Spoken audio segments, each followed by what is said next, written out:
I'm Charanpreet from 3BComH. And this is Rohan here from 3BComH. And my name is Sharad Gupta and we are doing a documentary on corporate accounting 2. Subject code 331. Did you understand the today's accounting concept? Yes man, it was so easy. Pramila ma'am taught it so well. Come, let me explain you. So first chapter's name was underwriting of shares and debenture. You know what is underwriter? Underwriter is a person, mainly it is a contract between two company and the third party. The third party guarantees the company that they will buy all the shares if shares issued by the company doesn't sell. So underwriting is mainly a guarantee of shares which a underwriter gives to the company. There are two types of underwriting. One is complete underwriting and second is firm underwriting. So you know what is main advantage of underwriting? The company is sure of getting the value of shares they issued and it is also beneficial for the goodwill of the company. So now I think you have a proper idea of what is underwriting. So did you understand about the concepts of underwriting of shares? Yes, I got little bit. So hello guys, what are you discussing about? We are discussing about on the underwriting of the shares. Have you told about marked application and unmarked application? No man, I forgot. Listen, marked application are those applications which are duly stamped with the name of underwriter, while unmarked are those which are not stamped by the name of the underwriter but received by the company. Okay. Got it? Got it. Solving a question and I got a new term, firm underwriting. Can you explain it? What is that? Obviously. Firm underwriting means when an underwriter agrees to buy a certain definite number of share or debenture in addition to the share or debenture he has to take under the firm underwriting agreement. This is called firm underwriting. Okay. The additional share he bought. Additional share he bought. That is called firm underwriting. Okay. So now I have prepared a graph for you, your better understanding of first chapter, which is underwriting of shares. Now I want you to guide me through all this. So in the underwriting of shares, the underwriting of shares divided into the two categories. First one is the pure underwriting and second one is the firm underwriting. Then the pure underwriting is divided into the two parts. That is complete underwriting of shares and the partition underwriting of shares. Well, that's good. Now can you tell me how to calculate firm underwriting? Yeah, the process of calculating the firm underwriting of a share is underwriter agreement plus certain number of shares. From this we can calculate the underwriting of shares. So the marked applications are the that share which indicates the payment, and the unmarked applications are a lack of payment indication.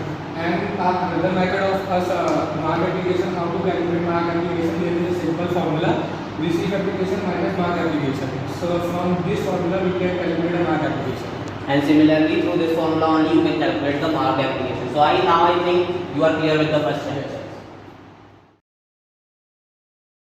So now we will be discussing about second chapter. Profit, pride and corporation. So profit, pride and corporation refers to a profit earned, a loss suffered by the company before its incorporation period. It is a capital profit which cannot be declared as a dividend to the company.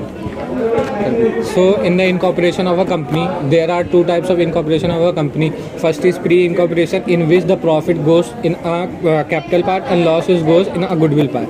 And the second one is post-incorporation, in which the profit and losses go into the profit and loss account. Well, that was right, but you guys are forgetting about one thing, which is ratio. There are two types of ratio, which is time ratio and sales ratio. Let me explain it with an example. For example, you did an acquisition of a company on 1 January and the incorporation of your company is done on 1st of April. So now the gap between 1st January to 4th of April have 4 months, and after when the company is incorporated till next financial year, which is going to end on 31st March, there are 8 months. So which the time ratio will be calculated through 4:8. 4 cancel out 8, which through which you get 1:2. And similarly, the sales ratio, there will be two types of selling revenue, which will be before incorporation and after incorporation. For example, if your sale before the incorporation of company is 2 lakh and after is 4 lakh, so similarly 2 lakh is to 4 lakh, 2 will cancel out 4 and your ratio will be 2:1. These ratios will be further used to calculate our profit prior to incorporation. And while incorporation, the company should follow the guidelines of Companies Act 2013. Yeah. guys didn't discuss about the expenses. So I have came with the post incorporation expenses. Directors fees, issue of debenture, issue of discount, managing compensation are the example of post incorporation. In the pre-incorporation, there are coming legal duty, professional logos, logo designing costs, and stamp duties. These are coming pre-incorporation. Well, you both missed one thing, that time ratio will be used for fixed expenses and sales ratios will be used for variable expenses while calculating. It is an important point. I hope you remember. Well, Rohan, can you explain me second chapter? I heard that test of this chapter is coming really soon. Yeah, sure. Moving ahead with the incorporation chapter. Now we are discussing about the steps in determining the pre-incorporation of a company. So the first step, prepare trading account. Like in class 11th, we were familiar with the spinal account chapter. So in this also we are going to prepare trading account again.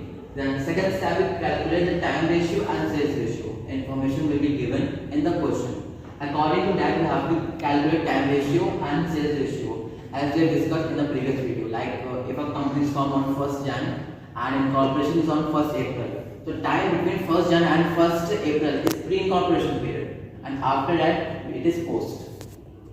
Similarly, like in sales ratio, we have to do same step. Then moving to the third step, that is prepare a net profit statement. In this, the first we have to calculate GP. When you calculate a trading account, you have first to calculate the GP. After that, there are some expenses, indirect expenses or maybe direct, and they are also classified into fixed and variable. Fixed expenses are depreciation. These are those expenses which you have to pay whether a firm earn a profit or loss. Moving with the variable expenses, if you have profit, then you can pay these expenses or not. Like if you are doing more sales, you have to do an expense on the advertisement.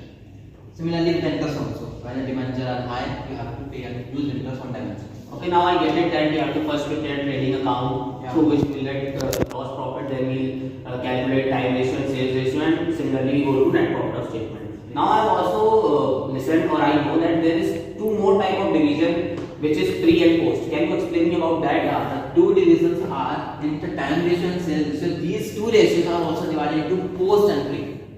These are expenses which is divided into time ratio and sales ratio on the basis of pre and post.